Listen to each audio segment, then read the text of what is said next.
তো আজকে ক্লাস 8 যেটা পড়াবো যেটা হচ্ছে কি পদার্থের বিভিন্ন অবস্থা। তো এর আগে যে পরমাণুর গঠন চ্যাপ্টারটা পড়েছি, যে পদার্থের ভেতরের গঠনটা কি ধরনের জানার জন্য পদার্থের গঠনের ইতিহাস থেকে শুরু করে ডাল্টনের পরমাণুবাদ থেকে শুরু করে রাদারফোর্ডের পরমাণু মডেল বা রাদারফোর্ড বোর পরমাণু মডেল, এগুলো আমরা জেনেছি। দিয়ে কতগুলো ভিন্ন ভিন্ন যে পরমাণুর ছবি দেওয়া আছে, তাদের ইলেকট্রন সংখ্যা, প্রোটন সংখ্যা, নিউট্রন সংখ্যা বের করার জন্য তাদের দেওয়া আছে, এগুলো তোরা জেনেছিস। অর্থাৎ পদার্থের ভেতরে পরমাণু আছে, এটা আমরা জেনে গেছি। এখন পদার্থের মধ্যে ওই পরমাণুগুলো কিভাবে আছে সেটা আমরা জানবো, এবং সেই পরমাণুগুলো কিভাবে থাকার জন্য কোন অবস্থা তৈরি হয়েছে সেটা আমরা পড়বো। তো এখন পদার্থের যে বিভিন্ন অবস্থাগুলো আমরা সচরাচর দেখে থাকি, কি কি অবস্থায় দেখে থাকি পদার্থগুলোকে? হয় কঠিন, অর্থাৎ নির্দিষ্ট আকার আকৃতি বিশিষ্ট, না হলে কি তরল, না হলে গ্যাসীয়। এই তিন প্রকার প্রধানত অবস্থাতে আমরা পদার্থগুলোকে দেখে থাকি চোখের সামনে, তাই তো? কঠিন পদার্থ দেখে থাকি, সেইরকম কতগুলো পদার্থের নাম বল দেখি। চিনি, বরফ, যে কোনো পদার্থ যে দেখতে পাচ্ছিস, সমস্ত ইট, বালি, কাঠ, পাথর যা দেখতে পাচ্ছিস বেশিরভাগই কঠিন পদার্থ, যাদের নির্দিষ্ট আকার আছে বা যাদের আকার পরিবর্তন করতে গেলে আমাদের শক্তি খরচ করতে হয়। আর হচ্ছে তরল পদার্থ কোনগুলো? যাদের জল, দুধ, তেল, ন্যাপথলিন তরল পদার্থ, গ্লিসারিন, পেট্রোল, ডিজেল, এগুলো সব তরল পদার্থ। আর গ্যাসীয় পদার্থ কোনগুলো? যেগুলো এই যে বায়ুর অক্সিজেন, বাতাস কিংবা নাইট্রোজেন, কার্বন ডাই অক্সাইড, এগুলো সব গ্যাসীয় পদার্থ। এই যে ধোঁয়া বেরোচ্ছে, কোনো ধূপ জ্বালাচ্ছিস, সন্ধ্যার সময় ঠাকুরের কাছে প্রদীপ দেওয়ার সময় একটা ধূপ জ্বালাচ্ছিস, সেই যে একটা ধোঁয়ার আকারে ছড়িয়ে যাচ্ছিস, তোরা হয়তো জ্বালাসনি, পরে জ্বালাবি। তো সেইগুলো জ্বালালে দেখবি সেগুলো ধোঁয়ার আকারে ছড়িয়ে যায়, তাহলে সেগুলো হচ্ছে গ্যাসীয় পদার্থ। বোঝা গেছে? তাহলে ওই পদার্থগুলোর কি এমন বিশেষ রয়েছে যে কোনগুলো কঠিন হয়েছে, কোনগুলো তরল হয়েছে, কোনগুলো গ্যাস হয়েছে। তাহলে পদার্থের ভেতরের গঠনটা আমাকে একটু জানতে হবে। আবার তার আগে জেনেছি প্রত্যেক পদার্থ পরমাণু দিয়ে তৈরি। তো এখন আমরা এখানে জানছি যে কঠিন পদার্থটাকে যদি দেখা যায় ভালো করে, আমরা যদি ছোট্ট একটা ছবি আঁকি, কঠিন পদার্থের মধ্যে কি হয়েছে? অণু ও পরমাণুগুলো খুব ঘন সন্নিবিশিষ্টভাবে সজ্জিত রয়েছে, এবং তাদের মধ্যে আকর্ষণ বল তীব্র হওয়ার জন্য তারা নির্দিষ্ট আকার আকৃতি বিশিষ্ট হয়, এবং সেইটাকে বলছি তখন আমরা কঠিন পদার্থ। কি বলছি, বোঝা গেল? আর তরল পদার্থের কথা যদি বলি, তরল পদার্থের ক্ষেত্রে যদি আমরা গঠনটা দেখি, না এখানে অণুগুলো একটু দূরে দূরে রয়েছে। অণু বা পরমাণু সাধারণত অণু দিয়েই তৈরি হয় পদার্থগুলো, কারণ পরমাণু অত্যন্ত সক্রিয় এবং সে একা থাকতে পারে না। দুটো পরমাণু হোক বা তিনটা পরমাণু মিলে তারা মানে অণু তৈরি করে তারা থাকে। তো তরলের ভেতরে আমরা যদি দেখি না যে অণুগুলো একটু দূরে দূরে থাকছে, অর্থাৎ তাদের মধ্যে আকর্ষণ বল একটু কম হবে। যত কাছাকাছি থাকবে তাদের আকর্ষণ একটু বেশি হবে। দূরে থাকার জন্য কি হচ্ছে, আকর্ষণ বল কম হওয়ার জন্য কি তারা কিন্তু এদিক ওদিক ছোটাছুটি করতে পারে। ব্রাউনিয়ান মোশনে তরলের যে কণাগুলো তারা কিন্তু ছোটাছুটি করে, সেই জন্য এদের নির্দিষ্ট কোনো আকৃতি নেই। যে কোনো পাত্রে রাখা হোক না কেন, বালতিতে রাখা হোক বা যে কোনো জায়গায় রাখা হোক না কেন, সেই পাত্রের আকার ধারণ করবে, কিন্তু তার নির্দিষ্ট কিন্তু আয়তন আছে। যদি 1 লিটার তেল নিয়ে আসি, সেই বালতিতে রাখলেও 1 লিটার থাকবে, গ্লাসে রাখলেও 1 লিটার থাকবে, অর্থাৎ তার আয়তন আবার বেড়ে যাবে না, কিন্তু আকার পরিবর্তন হচ্ছে। তো তরলের এটা একটা বৈশিষ্ট্য। আর গ্যাসীয় পদার্থের ক্ষেত্রে কি যদি দেখি, যে তার নির্দিষ্ট অণুগুলো এর মধ্যে এত দূরত্ব বেশি যে তাদের মধ্যে আকর্ষণ বল খুবই নগণ্য, প্রায় নেই বললেই চলে। তো একেবারে নগণ্য বলা যাবে না, কিন্তু গ্যাসকে আবার বিশেষ কন্ডিশনে চাপ বা তাপ প্রয়োগ করলে বা তাপ বের করে নিলে আবার তরল হয়ে যায়। তাহলে কিন্তু অণুগুলোর মধ্যে একটা আকর্ষণ আছে সামান্য হলেও, কিন্তু সে যাই হোক, গ্যাসের অণুগুলো কিন্তু অত্যাধিক দূরে থাকার জন্য তাদের মধ্যে আকর্ষণ বল নেই, সেই জন্য এদের আকারও নেই, আয়তনও নেই। তাহলে কোনো একটা জায়গায় গ্যাস রাখা মানে সে ছেড়ে দিলে পুরো গ্যাস চারিদিকে ছড়িয়ে যাবে। কোনো গ্যাসকে যদি ছাড়তে থাকে তাহলে সেই গ্যাস চারিদিকে ছড়িয়ে যাবে। বোঝা গেছে? বা কোনো জায়গায় গ্যাস সিলিন্ডার লিক করলে বেরিয়ে গেছে, তাহলে কি হবে কি, তার যে গন্ধটা এই যে ক্লাসরুমে সবাই পাবো। অর্থাৎ গ্যাসে অণুগুলোর মধ্যে পারস্পরিক আকর্ষণ বল নেই বলে এটা হচ্ছে। তো সেই জন্য এটা আমরা এই প্রধানত পদার্থের 3টা অবস্থা প্রধানত। এছাড়াও কিন্তু পদার্থের আরো 2টো অবস্থা রয়েছে। সেটা কি? আমরা যখন কঠিন পদার্থ বলেছি, তাকে দেখবি তাপ দিলে যে কোনো কঠিন পদার্থ তরল হয়ে যায়। তো এই যে বরফের কথা সাধারণ উদাহরণ দিয়ে সবসময় বলা হয়, বরফকে রেখেছিস, জল হয়েছে কিছুক্ষণ পরে, ওই জলটাকে আবার একটু তাপ দিবি, যে বাষ্প হয়ে উড়ে চলে যাচ্ছে। তাহলে কঠিনকে তাপ দিলে তরল, তরলকে আরো বেশি তাপ দিলে সেই পদার্থেরই গ্যাসীয় অবস্থাতে চলে যাবে। তাহলে আমি যদি আরো বেশি তাপ দিই কি হবে? তখন যে অবস্থাটা আসবে সেটাকে বলা হচ্ছে প্লাজমা অবস্থা।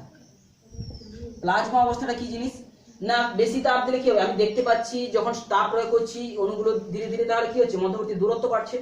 কঠিন পদার্থের মধ্যে অণুগুলো গায়ে গায়ে ছিল, তাকে তাপ দিলাম, দিলে কি হবে, অণুগুলো একটু দূরে দূরে বাড়লো, তাহলে অণুগুলোর মধ্যে দূরত্ব বাড়াতে কাজে শক্তিটা ব্যয়িত হয়ে গেল। আরো বেশি তাপ দিলাম, তাহলে কি হবে, কি তাদের মধ্যে আরো দূরত্ব বাড়ানোর কাজে শক্তিটা ব্যয় হয়েছে। তোরা গায়ে গায়ে জুড়ে বসে আছিস, আমাকে লাঠি নিয়ে পিটতে হবে, শক্তি খরচ করতে হবে, তবে তোরা ফাঁকা হয়ে বসবি। তাহলে কি শক্তি খরচ করতে হবে এটা আলাদা করার জন্য, কারণ তাহলে সেরকম পদার্থের ভেতরের অণুগুলোকেও শক্তি খরচ করলে তাপ শক্তি প্রচুর দিতে হবে বা বিভিন্ন প্রকার শক্তি দিতে হবে, দিলে তারা সরে যাবে। কিন্তু এরপরে গ্যাসীয় অবস্থায় আসার পরে যদি তাকে আরো শক্তি দিই বা তাপ শক্তি কোনো জায়গা থেকে শক্তি সরবরাহ করি, তখন কি হবে, তখন ওই পরমাণু বা অণুগুলো ভেঙে যাবে। কি বলছি বোঝা গেল, এই অণু পরমাণুগুলো নিজেরা তখন ভেঙে যাবে। এর আগে আমরা কি পড়েছি, পরমাণুর ভেতরে থাকছে নিউক্লিয়াস, যেখানে প্রোটন নিউট্রন থাকছে, আর বাইরে থাকছে ইলেকট্রন। নিউট্রন হচ্ছে নেগেটিভ শূন্য, প্রোটন হচ্ছে পজিটিভ, আর ইলেকট্রন নেগেটিভ। যদি বাইরে থেকে শক্তি সরবরাহ করা হয় তখন কি হয়ে যাবে, এই পরমাণুগুলোই ভেঙে যাবে। এই পরমাণু তখন ভেঙে কি হয়ে যাবে, এটা প্লাস আয়ন বিশিষ্ট একটা ইলেকট্রন বিহীন অংশ আর একটা ইলেকট্রন অংশ আলাদা হয়ে বেরিয়ে আসবে। তাহলে এই দুটো আলাদা ভেঙে যাবে যদি তার শক্তি প্রয়োগ করা হয় আরো বেশি।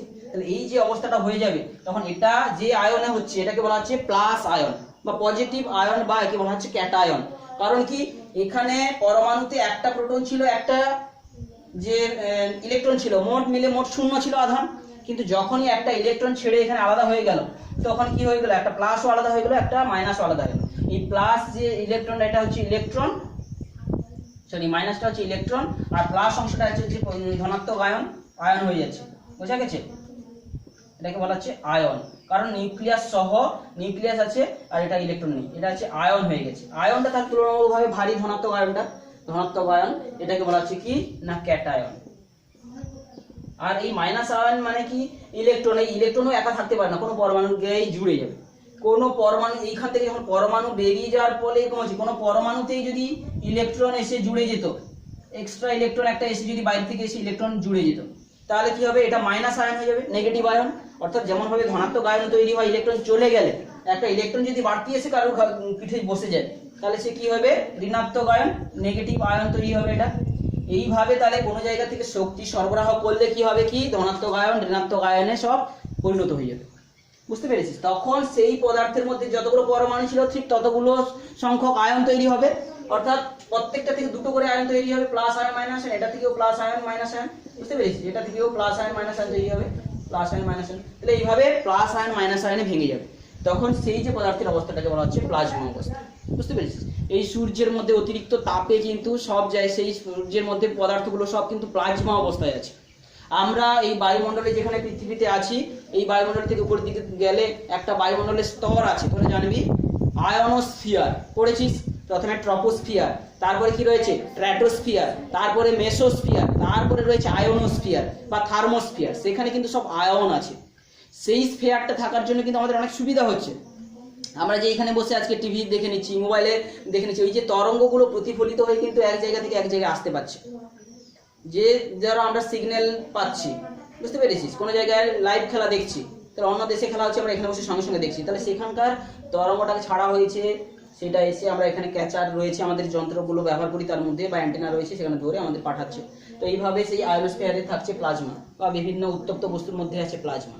আমাদের ভূপৃষ্ঠের ভেতরে যে এইটা তোরা পড়েছিস কেন্দ্রমণ্ডল রয়েছে, সেখানে তাপমাত্রা অনেক বেশি, বা গুরুমণ্ডলে সেখানে সব আয়ন হয়ে রয়েছে, সেটার নাম আমরা কি জানি, প্লাজমা জানি। কিন্তু সেই প্লাজমাগুলো যখন বাইরে বেরিয়ে এসে লাভা হয়ে যায়, সরি সেইগুলোকে আমরা লাভা বলছি, পৃথিবীর ভেতরে সেগুলোকে লাভা বলছি না, ম্যাগমা বলছি, সেটাকে ম্যাগমা বলছি। যখন বাইরে বেরিয়ে আসবে ভূত্বক ফাটিয়ে দিয়ে, সেটা তখন লাভা বলছি, তাই তো? ভূগোলে কি বলেছিস, লাভা। যখন ভেতরে থাকে সেটাকে বলা হয় কি, ম্যাগমা বলা হয়। আর এখানে বিজ্ঞানের ভাষায় সেই জিনিসটাকে, পদার্থের অবস্থাটাকে একটা নাম দেওয়া হয়েছে প্লাজমা। আবার ঠিক এরকম আরো একটা পদার্থের অবস্থা আছে, সেটা হচ্ছে অতি শীতল অবস্থা। অতি শীতল অবস্থা, অতি শীতল আমরা যখন তাপ যদি বের করতে শুরু করি, উল্টা দিকে কঠিন হওয়ার পরে যদি সেখান থেকেও আরো তাপ বের করতে শুরু করি, সেটা একটা অবস্থা আসবে, সেটা হচ্ছে কি অতি শীতল অবস্থা বা সুপার কন্ডাক্টিভ স্টেট। বুঝতে পেরেছিস, সুপার কন্ডাক্টিভ, অতি পরিবাহী অবস্থা। অতি পরিবাহী, সুপার কন্ডাক্টিভ, অর্থাৎ একটা বিশেষ তাপমাত্রা বের করতে করতে, ঠান্ডা করতে করতে অতিরিক্ত ঠান্ডা যদি করে দেওয়া হয়, একটা পদার্থ, বিশেষ প্রকারের পদার্থ তৈরি হয়, সেটা হচ্ছে সুপার কন্ডাক্টর। তো সেটাতে আমরা ডিটেলসে যাচ্ছি না, তা নিয়ে একটা টোটাল সিলেবাস রয়েছে, বুঝতে পেরেছি, সুপার কন্ডাক্টর, যা আধুনিক বিজ্ঞানে বর্তমানে গবেষণার বিষয় চলছে, এগুলো, এই সমস্ত জিনিসগুলো। তো এইটা আমরা পড়ালাম। ফার্স্ট যে পার্টটা আমরা বলছিলাম পদার্থের বিভিন্ন অবস্থা। তাহলে পদার্থের বিভিন্ন অবস্থার মধ্যে আমরা জানলাম কি কঠিন পদার্থ, তরল পদার্থ, গ্যাসীয় পদার্থ প্রধানত, এছাড়াও প্লাজমা অবস্থা, অতি শীতল অবস্থা, এগুলোও রয়েছে, বিভিন্ন জায়গায় জায়গায় রয়েছে, যার প্লাজমার মধ্যে অনেক আয়ন থাকছে। তাহলে প্লাজমা কন্ডিশনটা যদি ছবি আঁকতে বলি, তো এখানে শুধু প্লাস মাইনাস আঁকবো, প্লাস মাইনাস, বোঝা গেছে? তাহলে এইটা হচ্ছে প্লাজমা অবস্থা, অর্থাৎ সেখানে কোনো পরমাণু নেই, সব আয়নে হয়ে রয়েছে। তো সূর্যের ভেতরে কিন্তু এগুলো সবই রয়েছে। তো এরপরে চলে আসছি পদার্থের এই যে যোজ্যতা ও রাসায়নিক বন্ধন। পদার্থের ভেতরে এই পরমাণু বা অণুগুলো যখন আছে, তারা যে নিজেদের মধ্যে বন্ধনী করে আছে, সেটাকেই বলছি রাসায়নিক বন্ধন। কি প্রকারের বন্ধনী করে ওদের মধ্যে রয়েছে, কিভাবে বন্ধনটা রয়েছে সেইটা, এবং সেইটা জানার জন্য আমাদেরকে যেটা জিনিস জানতে হবে সেটা হচ্ছে যোজ্যতা। এই দুটো জিনিস নিয়ে আমরা আলোচনা করব। তো বইতে প্রথমে যেভাবে একটু রয়েছে সেটা একটু দেখে নে। প্রথমে তোদের রয়েছে এইটা জানার জন্য, এই যে বন্ধনী কিন্তু দু প্রকারের হয়ে থাকে। কি বলছি, বোঝা গেল? বন্ধনী সাধারণত দু প্রকার হয়ে থাকে। রাসায়নিক বন্ধনীটা একটা হচ্ছে আয়নীয় বন্ধনী,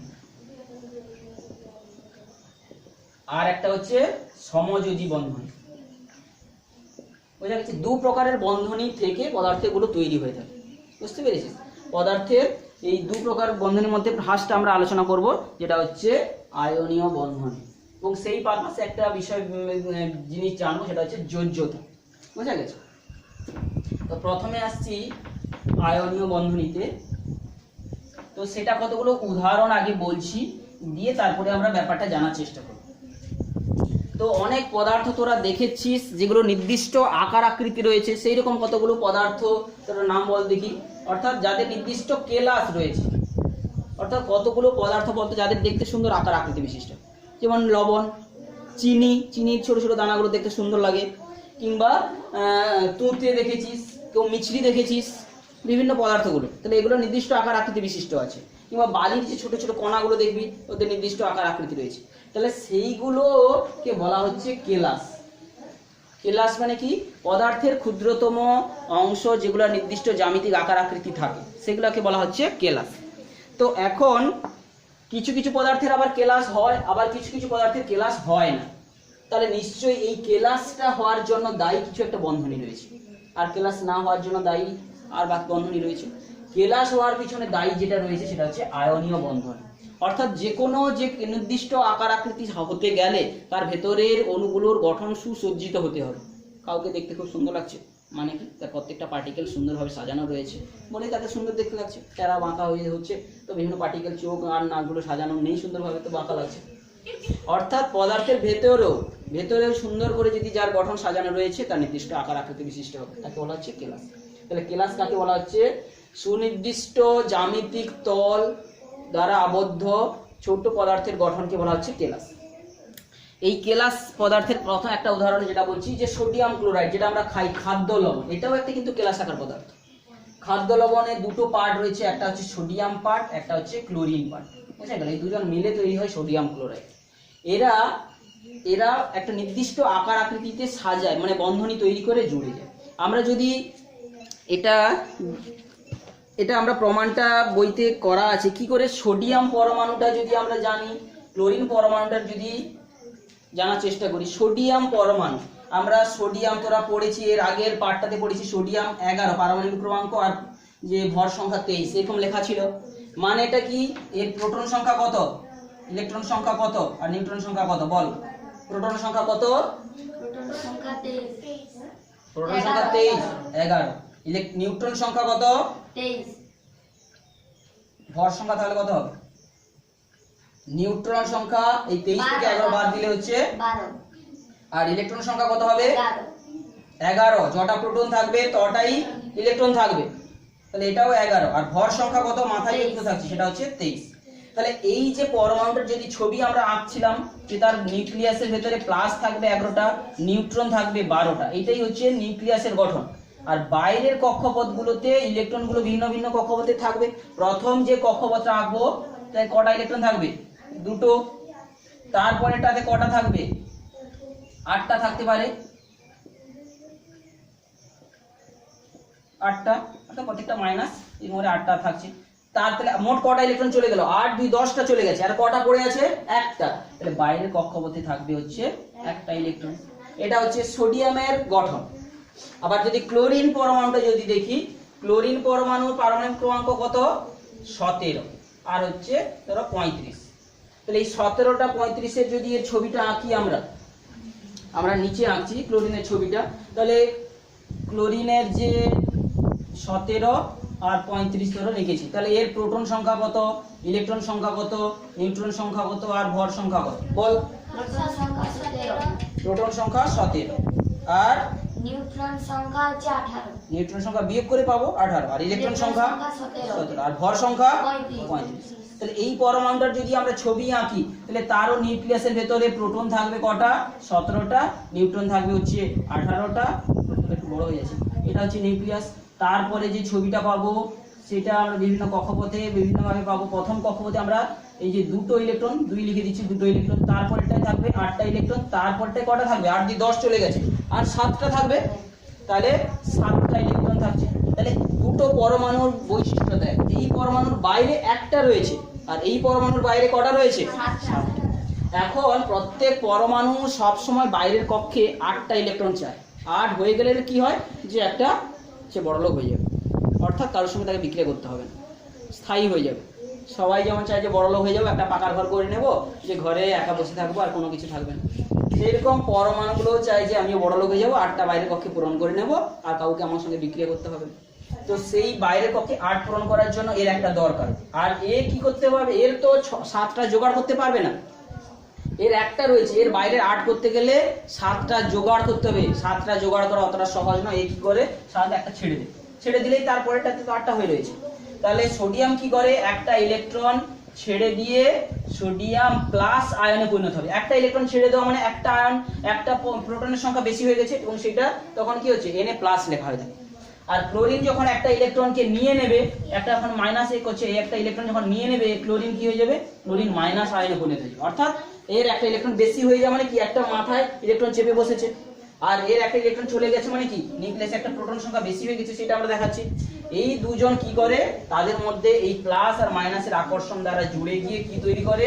সোডিয়াম ক্লোরাইড। তাহলে Na প্লাস আর Cl মাইনাস পরস্পর জুড়ে গিয়ে তৈরি করবে NaCl, Na plus Cl minus. তারা পরস্পর কাছাকাছি এসে আকর্ষণের দরুন কাছে এসে বসে সোডিয়াম ক্লোরাইড কেলাস তৈরি করে। তো এইভাবে কিছু কিছু কেলাসাকার পদার্থের মধ্যে আমরা দেখব এই রকমের আয়নগুলো গায়ে গায়ে বসে গিয়ে আকর্ষণের দ্বারা বসে গিয়ে এইরকম সজ্জা তাদের রয়েছে। তাহলে এই যে আকর্ষণের দরুন যেভাবে এদের গঠন হয়েছে এটাকে বলা আছে আয়নীয় বন্ধনী। আয়ন তৈরি হয়ে গিয়ে তাদের আকর্ষণ হয়ে গিয়ে এরা পরস্পর এসে জুড়ে বসেছে। তো এইভাবে তাহলে এটাকে বলা হচ্ছে আয়নীয় বন্ধনী। তাহলে সোডিয়াম ক্লোরাইড যে অণুর একটা যে দানা বলছি, এটার মধ্যে কিন্তু কোটি কোটি সোডিয়াম আর ক্লোরিনের পরমাণুগুলো জুড়ে জুড়ে গায়ে গায়ে বসে রয়েছে। কিভাবে বসে আছে না, একটা যদি ঘনক বলি, ছোট্ট ঘনক আঁকছিস, ঘনকের প্রত্যেকটা কোণে কোণে তারা বসে রয়েছে। অর্থাৎ একটা সোডিয়াম একটা ক্লোরিন, একটা সোডিয়াম পরমাণু একটা ক্লোরিন পরমাণু, এই অল্টারনেট ওয়েতে তারা পরপর বসে রয়েছে। একটা যদি সোডিয়াম হয় তাহলে এটা ক্লোরিন, এটা ক্লোরিন হয় এটা সোডিয়াম, এটা সোডিয়াম হলে এটা ক্লোরিন, এটা ক্লোরিন হলে এটা সোডিয়াম, এটা সোডিয়াম হলে এটা ক্লোরিন, এটা ক্লোরিন হলে এটা সোডিয়াম, এটা সোডিয়াম হলে এটা ক্লোরিন। এইভাবে প্লাস মাইনাস এইভাবে প্লাস মাইনাস আয়নে পরপর গায়ে গায়ে জুড়ে গিয়ে, তোদের বইতে যেটা ছবি দেওয়া রয়েছে দেখছি 80 পৃষ্ঠাতে, তো এইভাবে তারা গায়ে গায়ে জুড়ে জুড়ে জুড়ে জুড়ে তারা একটা বিশাল যে সজ্জা তৈরি করে, এটাকে বলা হচ্ছে সোডিয়াম ক্লোরাইডের ক্রিস্টাল। তো এই রকম তাহলে কোন কোন পদার্থের এইরকম ক্রিস্টাল দেখা যাবে? তাহলে যাদের এইরকম বন্ধনীটা দেখা যাবে, অর্থাৎ যারা এরকম প্লাস আয়ন এবং মাইনাস আয়ন তৈরি করতে পারবে তাদেরই এইরকম আয়নীয় বন্ধনী দেখা যাবে এবং তাদের সেই যৌগগুলোকে কি বলা হবে? আয়নীয় যৌগ। তাহলে যে সমস্ত পদার্থের এরকম আয়নীয় বন্ধনী দেখা যাবে তাকে আয়নীয় বন্ধনী যুক্ত যৌগগুলোকে বলা হবে আয়নীয় যৌগ বলা হবে। বুঝতে পেরেছিস? আয়নীয় যৌগ। তাহলে এইরকম কতগুলো আয়নীয় যৌগের উদাহরণ দেখ 87 পৃষ্ঠাতে রয়েছে পরপর, যেটা উপরেই লেখা রয়েছে এই আয়নীয় যৌগগুলোর অস্তিত্ব নেই, এদের অণুর অস্তিত্ব নেই। আয়নীয় যৌগগুলোতে কিন্তু অণুর অস্তিত্ব নেই, শুধু আয়নগুলো পাশাপাশি বসে আছে। কি বলছি বোঝা গেল? এটা ভালো করে খেয়াল রাখবি, আয়নীয় যৌগগুলোর মধ্যে কিন্তু অণু নেই, সব আয়ন রয়েছে। তাহলে এইরকম আর কতগুলো আয়নীয় যৌগের উদাহরণ দিয়ে ছকে দেখানো আছে যে কি করে তারা গঠিত হয়েছে, বোঝা গেছে? যেমন দেখ পরপর দেওয়া রয়েছে সোডিয়াম ক্যালসিয়াম ক্লোরাইড ক্যাটায়ন তৈরি করেছে Na+, তাহলে যে ইলেকট্রন ছেড়ে দেবে সে প্লাস আয়ন হয়ে যাবে। সোডিয়ামটা যেমন ইলেকট্রন ছাড়লো, তাহলে সোডিয়াম তার হচ্ছে ইলেকট্রন ছেড়ে দিয়ে কি হয়েছে, সোডিয়াম প্লাস আয়ন হয়েছে ক্যাটায়ন, আর ক্লোরিনটা মাইনাস আয়ন হয়েছে, এরা জুড়ে গিয়ে সোডিয়াম ক্লোরাইড তৈরি করে। বুঝতে পেরেছিস? এইরকম ভাবে তাহলে একটা ইলেকট্রন ছেড়েছে তো একটা নিয়েছে, এইভাবে যৌগটার সংকেত হয়েছে, এটা যৌগটার নাম কি হয়েছে, সোডিয়াম ক্লোরাইড। তাহলে মোট চার্জ শূন্য হবে, কিন্তু একটা যৌগের মধ্যে মোট চার্জ শূন্য, এই একটা প্লাস আছে একটা মাইনাস আছে, প্লাস মাইনাস মিলে মোট শূন্য হবে। তো এইভাবে আরো কতগুলো উদাহরণ দেওয়া আছে দেখ, যেমন potassium fluoride KF, potassium fluoride, তাহলে এখানে একটা পটাশ রয়েছে আর একটা ফ্লোরিন রয়েছে, তাহলে এইভাবে একটা প্লাস একটা মাইনাস হয়ে কিন্তু তাহলে একটা প্লাসের সঙ্গে একটা মাইনাস জুড়লেই তবে হবে। আবার দেখ ম্যাগনেসিয়ামের ক্ষেত্রে দেখ Mg2+, মানে কি ও দুটো ইলেকট্রন ছেড়ে দিয়েছে, মাথায় জটা প্লাস আছে মানে কি এই যে Mg2+, Mg2+ মানে কি, এবার সোডিয়াম 1+ মানে কি একটা ইলেকট্রন ছেড়েছিল, Mg2+ মানে কি ও দুটো ইলেকট্রন ছেড়েছে। তাহলে অক্সিজেন আবার যে দেখ তার মধ্যে 2- আছে, মানে ও দুটো ইলেকট্রন নিয়ে রয়েছে। তাহলে দুজন যখন যৌগ তৈরি করবে তাহলে একটা ম্যাগনেসিয়ামের জন্য একটা অক্সিজেন হলে এই +2 -2 মিলে মোট 0 হবে। বুঝা গেছে? তো এর সংকেতটা কি হবে, MgO হবে। আবার দেখ ক্যালসিয়াম ক্লোরাইডের উদাহরণটা দেখ, ক্যালসিয়ামের দেখ এক একটা যেটা ব্যতিক্রম রয়েছে সেটা আমরা বলছি। ক্যালসিয়ামের মাথায় 2+ রয়েছে, অর্থাৎ দুটো ইলেকট্রনও ছাড়ছে, আর ক্লোরিন সবসময় একটা ইলেকট্রনই নেয়। তাহলে এই দুটো মিলে যখন যৌগ তৈরি হবে তাদের মোট আধান শূন্য হতে গেলে এর দুটো প্লাস আছে এর একটা মাইনাস আছে, তাহলে দুটো ক্লোরিন দরকার পড়বে। তাহলে একটা ক্যালসিয়ামের কাছে দুটো ক্লোরিন দরকার পড়বে, Cl2 দরকার পড়বে, তবেই এর দুটো মাইনাস হবে এবং এর দুটো প্লাস হয়ে মোট শূন্য হবে। তো এইভাবে এদের যৌগটা সংকেতটা হবে কত, CaCl2, অর্থাৎ মোট আধান শূন্য করতে গেলে কিভাবে দরকার সেই অনুযায়ী তাদের যৌগগুলো হবে। দেখ ঠিক একইভাবে অ্যালুমিনিয়াম অক্সাইড Al দেখ 3+, এর তিনটা ইলেকট্রন ছেড়ে রাখে, আর অক্সিজেন 2-, তাহলে দুটো ইলেকট্রন নিয়ে রেখেছে। তাহলে এই দুজন কখন শূন্য হবে তখন আমরা কি করব, লসাগু করব। তাহলে অ্যালুমিনিয়াম যদি দুটো হয় আর যদি অক্সিজেন 3টা হয়, 3 দুনে 6 আর 2 3 6, এই করে মোট এদেরটা হয়ে যাবে। তো এইভাবে এদের যৌগটা তৈরি হয়ে যাবে অ্যালুমিনিয়াম অক্সাইড Al2O3, কারণ 3 এর সঙ্গে এরকম +3 দুটো হলে +6 হবে, আর এগুলো 3টা হলে কি হবে, 2 - D - D তাহলে 6টা। তাহলে এই করে তিনটা এটা দুটো হলে এই যৌগটা ঠিক গঠন হবে, অর্থাৎ মোট আধান শূন্য করতে হবে, এটা নিয়ে যৌগগুলো তৈরি হয়। এইভাবে যে আয়নীয় যৌগগুলোর বিভিন্ন দেওয়া রয়েছে, তো এইভাবে তোরা এদের সংকেতগুলোও লিখবি। এদের সংকেতগুলো লেখার কথা বলা হচ্ছে এইরকম অ্যালুমিনিয়াম ফ্লোরাইড, আরও অনেকগুলোর সংকেত লেখার কথা বলা আছে 86 পৃষ্ঠার নিচে একেবারে। বুঝা গেছে? এইগুলো তোরা বইতে খাতাতে করে সুন্দর করে করিস, যে কীভাবে হয়েছে খাতাতে করে কালকে নিয়ে আসিস। বুঝা গেছে? তাহলে এটা চলছে এখন আয়নীয় যৌগগুলো সম্পর্কে বলছি। এখন আয়নীয় যৌগগুলো যখনই পড়ছি তখন আমরা দু প্রকারের আরও নাম পাবো, আস যৌগ, ইক যৌগ। বোঝা গেছে?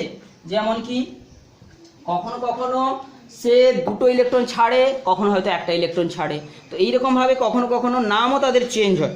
যেমন কি তাদের একাধিক আয়ন তৈরি, যেমন Fe, এই যে এর সংকেত কি আয়রন, এ কি করে কখনো কখনো Fe2+ তৈরি করে, আবার কখনো কখনো Fe3+ তৈরি করে, অর্থাৎ কখনো দুটো ইলেকট্রন ছাড়ে, কখনো আবার 3টা ইলেকট্রন ছাড়ে। তাহলে এই দুটো ইলেকট্রন ছাড়া অবস্থা নিয়ে ধরো কারোর সঙ্গে যৌগ তৈরি করেছে, ধরো ক্লোরিনের সঙ্গে একটা Cl- তাহলে এটা যৌগ তৈরি করতে গেলে কটা ক্লোরিন দরকার পড়বে, এইটার সঙ্গে এটা যৌগ তৈরি করতে গেলে দুটো ক্লোরিন, অর্থাৎ কারণ এই যে একটা মাইনাসের সঙ্গে দুটো প্লাস আছে, তাহলে দুটো ক্লোরিন দরকার, FeCl2 হবে। কিন্তু এটার সঙ্গে যৌগ তৈরি করতে গেলে ক্লোরিনকে কি করতে হবে, 3টা দরকার পড়বে, কারণ প্লাসটা 3 আছে, তাহলে -3টা করতে গেলে তবেই শূন্য হবে মোট আধান, তাহলে FeCl3 লাগবে। কি বলছি, বোঝা গেল? এদের যৌগ হতে গেলে 3টা লাগবে, আর এটা যৌগ তৈরি করতে গেলে দুটো লাগবে, তবেই যৌগ হয়ে FeCl2 হবে। কি বলছি, বোঝা গেল? তো যখন এইরকম কম যোজ্যতা অর্থাৎ কম সংখ্যক ইলেকট্রন বা কম সংখ্যক পরমাণুর সঙ্গে তাকে জুড়তে হচ্ছে, যখন তার কম যোজ্যতা হচ্ছে, তখন সেই যৌগগুলোকে কি বলা হয়? আঁশ যৌগ বলা হয়। যেমন এটার সংকেত কি হবে? ফেরাস ক্লোরাইড, আর এটার সংকেত কি হবে? Ferric chloride. তাহলে যোজ্যতা কাকে বলে এর সম্পর্কে আমরা ক্লাস 6-এ পড়েছিলাম, যে একটা মৌল কটা মৌলের সঙ্গে জুড়তে পারে বা একটা পরমাণু কটা পরমাণুর সঙ্গে জুড়তে পারে, সেই সংখ্যা দিয়ে তার আমরা যোজ্যতা বলি। এখানে একটা আয়রনের পরমাণু দুটোর সঙ্গে জুড়েছে, তাহলে এখানে যোজ্যতা 2।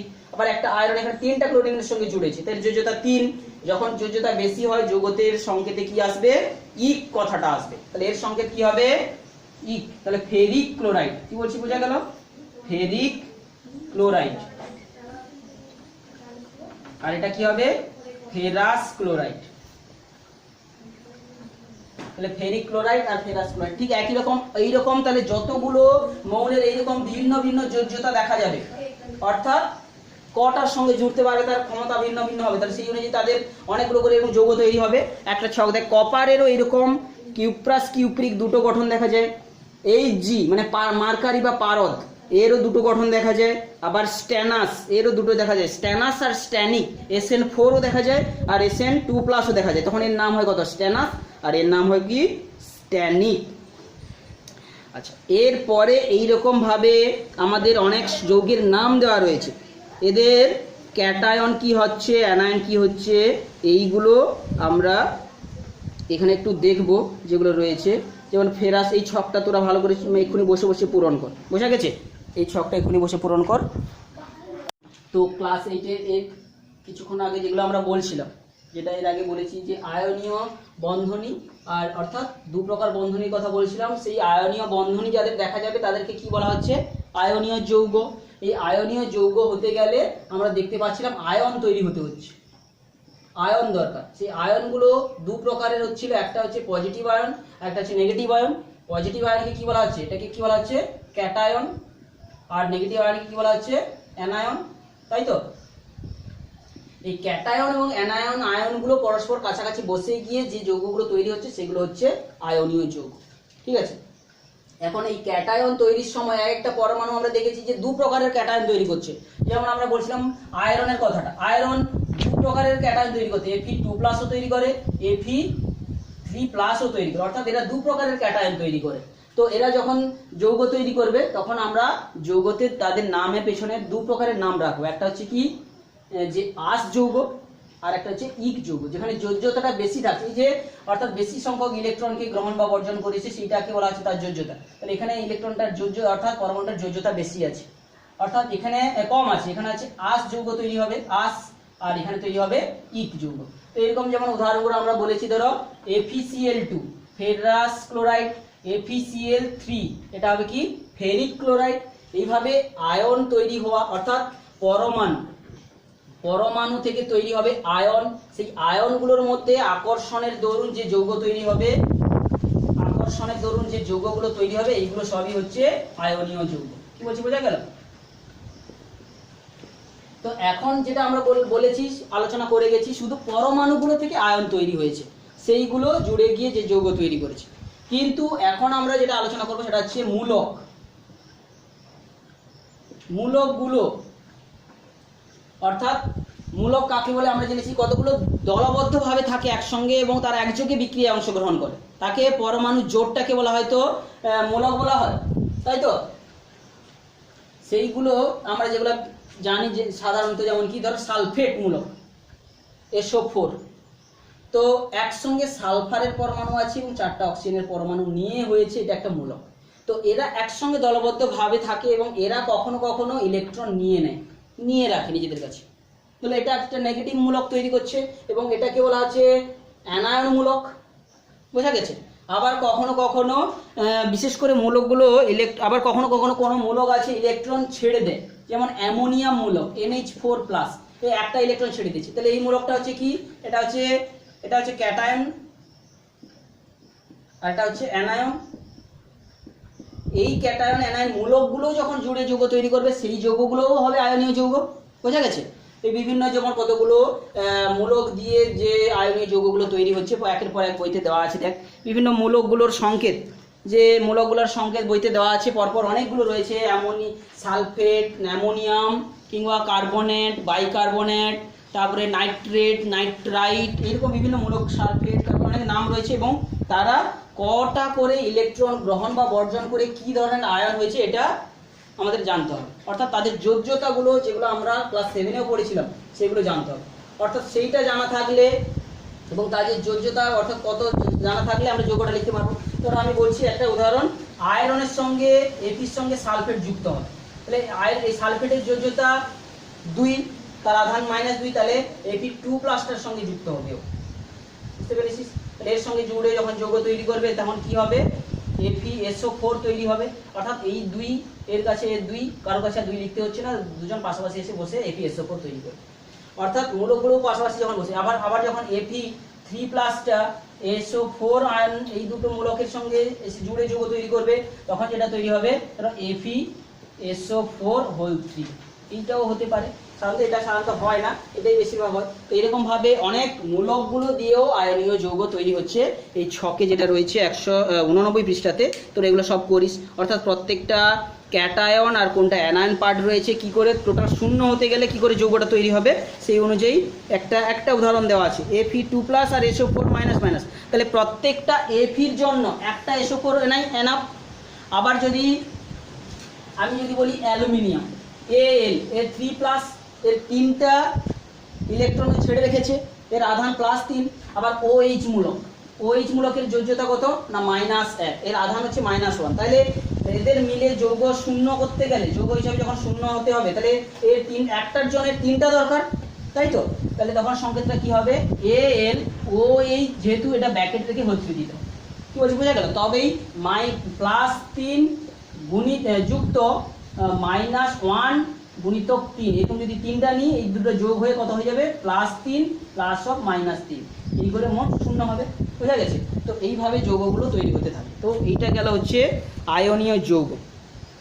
তো এই আয়নীয় যৌগগুলোর পরমাণু থেকে কিভাবে তৈরি হয়, মূলকগুলো থেকে কি করে তৈরি হয়, এই যে ছকটা দেওয়া আছে তোরা নিজেরা পূরণ করিস। এরপরে যে যৌগ রয়েছে, আমরা যে যৌগ তৈরির রাসায়নিক বন্ধনী পড়েছিলাম, একটা হচ্ছে আয়নীয় বন্ধনী বা আয়নীয় যৌগ পড়েছি। এরপরে আরেকটা যেটা পড়বো সমযোজী বন্ধনী, এবং যে যৌগগুলোতে ওই বন্ধনী থাকবে তাকে বলা হবে সমযোজী যৌগ। তো সেটা আমরা একটু আলোচনা করে নিচ্ছি, দিয়ে এই চ্যাপ্টারটা আমাদের শেষ হবে। তো সমযোজী, তো এক্ষেত্রে আমরা এই আয়নীয় যৌগতে দেখছি যে ইলেকট্রন কেউ পুরোপুরি ছেড়ে দিয়েছে বা কেউ নিয়ে কি হয়েছে আয়ন তৈরি হয়েছিল। কিন্তু কিছু কিছু পরমাণুর ক্ষেত্রে যখন কেউ ছাড়বে না বা কেউ দেবে না, যখন যে প্রকারের বন্ধনী তৈরি হবে, যেমন শেয়ার করবে দুজন মিলে। তোরা শেয়ার ব্যবসা জানিস, ধরো দুজন বড় লোকের প্রচুর পয়সা রয়েছে, তো কি করবে, একটা ব্যবসা করবে। এ বলছে আমি 5 লাখ টাকা দিচ্ছি, তুই 5 লাখ টাকা দে, দিয়ে আমি একটা ইটভাটা খুলবো, যা ইট বিক্রি হয়ে টাকা হবে, লাভ হবে, আবার আমাদের অনুপাতে ভাগ করে আবার নিয়ে নেবো ঘরে। তো সেটাকে বলা হচ্ছে শেয়ার ব্যবসা। সেটা শেয়ার করবে দুজনে, কেউ কোনো কারোরই নির্দিষ্ট করে বলতে পারবে না। যদি দুজন মিলিয়ে কিনে তখন কেউ বলতে পারবে না যে এটা আমার নিজস্ব, বলতে পারবে না। তখন সেই রকমভাবে কোনো একটা পরমাণু, যখন ধর একটা হাইড্রোজেন উদাহরণ আমরা দিচ্ছি, এখানে হাইড্রোজেন পরমাণুর একটা প্রোটন থাকে, কোনো নিউট্রন থাকে না, আর একটা ইলেকট্রন থাকে। এইরকম আরও একটা হাইড্রোজেন পরমাণুর ছবি আমরা আঁকলাম, একটা প্রোটন থাকছে, একটা ইলেকট্রন থাকছে, এটাও একটা হাইড্রোজেন পরমাণু। এরা যখন কাছাকাছি চলে আসবে তখন কিন্তু কেউ কাউকে ইলেকট্রন দেবে না, দুজনের তো শক্তি সমান, দুজন একই মৌলের পরমাণু, দুজনের শক্তি সমান। তখন তারা কি করবে, কাছাকাছি চলে এসে একটা হাইড্রোজেন কাছে আসবে, একটা হাইড্রোজেন কাছে আসবে, আমরা H লিখে দিয়েছি, এই দুজনের সমানভাবে ইলেকট্রনগুলোকে ব্যবহার করবে। এটা প্রোটন দিয়েছে ভালো হতো। তাহলে এরা দুজনে সমানভাবে ব্যবহার করবে এবং জুড়ে গিয়ে যেটা তৈরি হবে, একটা পরমাণুর ভেতরে আর একটা প্রোটন, একটা পরমাণুর ভেতরে একটা প্রোটন ঢুকে। অর্থাৎ এই যে দুটো ইলেকট্রন, এই দুটো ইলেকট্রনকে দুটো বিন্দুতে দেখিয়েছি, দুটো ইলেকট্রন এখন এও বলতে পারে যে দুজনই আমার, আবার এই পরমাণুটা বলতে পারে এ দুটো ইলেকট্রনই আমার। এইভাবে তাহলে তখন একটা করে যে ইলেকট্রন যাদের ছিল এখন প্রত্যেকের দুটো করে হয়ে গেছে, এও বলবে আমার দুটো ইলেকট্রন, এর মধ্যে দুটো ইলেকট্রন। তাহলে এইরকম যে বন্ধনী তৈরি হচ্ছে, এই যে নিজেদের মধ্যে আকর্ষণ তৈরি হচ্ছে, একে বলা হচ্ছে সমযোজী বন্ধনী। অর্থাৎ একে আমরা সংক্ষেপে এরকমভাবে ডট চিহ্ন দিয়ে দেখাই, বুঝতে পেরেছি? এই যে বন্ধনী, এই বন্ধনীর এইদিকে একটা ইলেকট্রন আছে, এইদিকে একটা ইলেকট্রন আছে। তো এইটা হাইড্রোজেনের মধ্যে বন্ধনী হয়েছে, হাইড্রোজেন সমযোজী বন্ধনী, আর H2 তৈরি হচ্ছে, হাইড্রোজেন পরমাণু অণু তৈরি হলো। তাহলে সমযোজী বন্ধনী কাকে বলা হয় যখন কোনো পরমাণু তার ইলেকট্রনগুলোকে অন্য কোনো পরমাণুকে না দিয়ে নিজেদের মধ্যে সমানভাবে জোড় হিসাবে ব্যবহার করবে এবং যে বন্ধনী তৈরি হবে তাকে বলা হচ্ছে সমযোজী বন্ধনী। এবং এই বন্ধনীর দ্বারা তৈরি যে সমস্ত যৌগগুলোর মধ্যে থাকবে এরকম বন্ধনী, তাদেরকে বলা হবে কি সমযোজী যৌগ। তাহলে আমরা যেটা পড়ছি সমযোজী বন্ধনী আর কি সমযোজী যৌগ। তাহলে যাদের মধ্যে সমযোজী বন্ধনী দেখা যাবে সেই রকম যৌগগুলো হচ্ছে সমযোজী বন্ধনী। এইরকম অনেকগুলো উদাহরণ পরপর তোমাদের চেনা জানা যে উদাহরণ আছে আমাদের, এই যে জল কথা বলছি, জলের সংকেত যে বিশেষ করে H2O, এটা একটা সমযোজী যৌগ। এছাড়া বইতে দেখ হাইড্রোজেন, নাইট্রোজেন, ক্লোরিন থেকে শুরু করে এবার কিছু এগুলো হচ্ছে সমস্ত, এছাড়া methane gas, ammonia, hydrogen sulphide, phosphine, এইগুলো সবই হচ্ছে সমযোজী যৌগ। এখানে কিন্তু কেউ কাউকে ইলেকট্রন পুরোপুরি দিয়ে দেয়নি, তারা সমানভাবে ব্যবহার করেছে, বোঝা গেছে। এই ইলেকট্রন জোড়কে বলা হয় কোভ্যালেন্ট বন্ড, এটাকে কি বলা হয় কোভ্যালেন্ট বন্ড বলা হচ্ছে। তো এইরকম কতগুলো পরমাণুর ক্ষেত্রে, যেমন বড় বড় পরমাণুর ক্ষেত্রে বলে, যেমন অ্যামোনিয়ার কথা বললাম কিংবা ধরো মিথেনের কথা বললাম CH4, এদের মধ্যে একটা কার্বন পরমাণু আর চারিদিকে 4টা হাইড্রোজেন পরমাণু থাকবে। কি বলছে বোঝা গেল?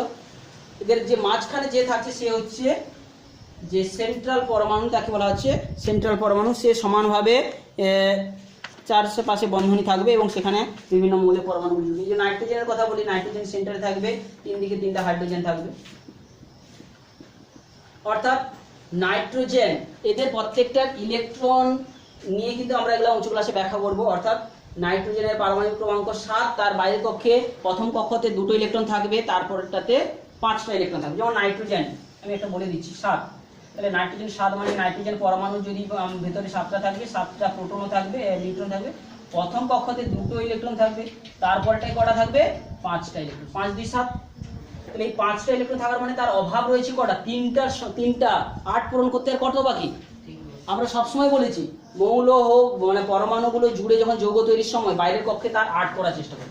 তাহলে এই 8 করার জন্য 3টা দরকার। সে 3টা ইলেকট্রন যেহেতু আছে 3টা হাইড্রোজেনের সঙ্গে জুড়তে পারে।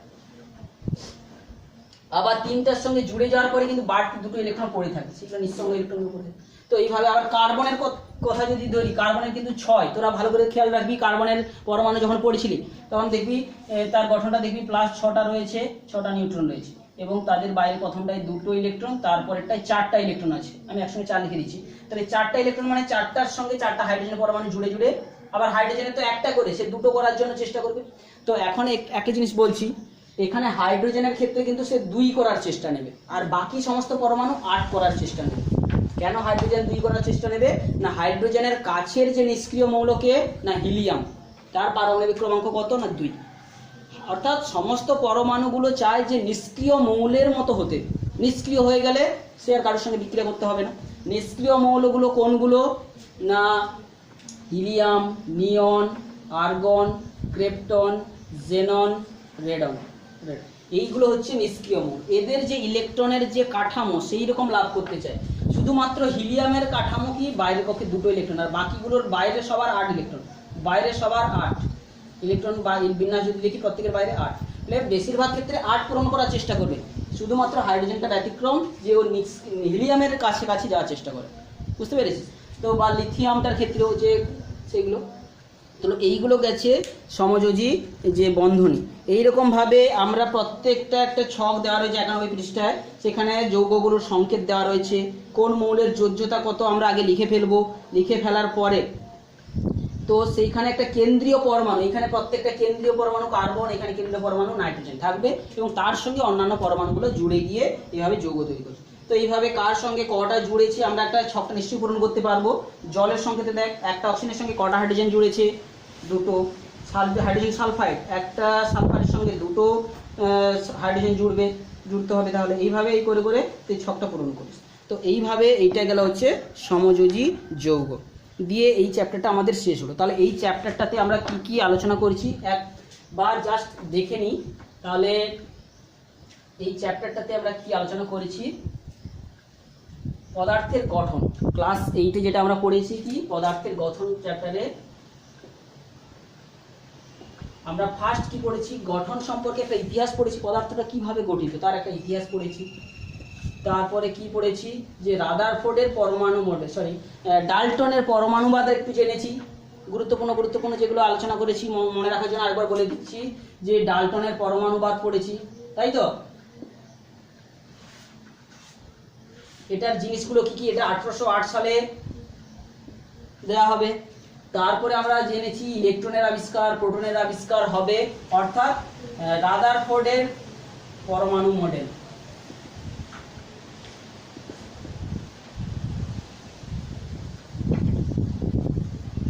রাদারফোর্ডের পরমাণু মডেল, এর সঙ্গে বোর, তার ছাত্র বোর সংশোধন করে রাদারফোর্ড বোর পরমাণু মডেল পড়েছি, এবং তারপর অনেক ছবিগুলো আমরা বিভিন্ন মৌলের পরমাণু যেগুলো আমরা পড়েছি। এবারে 4-এ কি পড়েছিলাম, যে পরমাণু সম্পর্কিত কিছু সংজ্ঞা, যেমন কি কি পরমাণু ক্রমাঙ্ক, ভর সংখ্যা, এগুলো কাকে বলে, এগুলো আমরা পড়েছি। তারপরে পরমাণু সম্পর্কিত আর কিছু কিছু জিনিস, যেগুলো আইসোটোপ, আইসোবার, আইসোমার, এগুলো পড়েছিলাম। তারপরে আইসোটোন পড়েছিলাম, এগুলো নিশ্চয়ই সব মনে আছে। আইসোটোপ কাকে বলে, তাদের কোন সংখ্যাগুলো সমান, আইসোবার কাকে বলে, তাদের কোন সংখ্যাগুলো সমান, এগুলো সব পড়েছি। আইসোটোন পড়েছি। তারপরে আমরা এই যে পদার্থের যে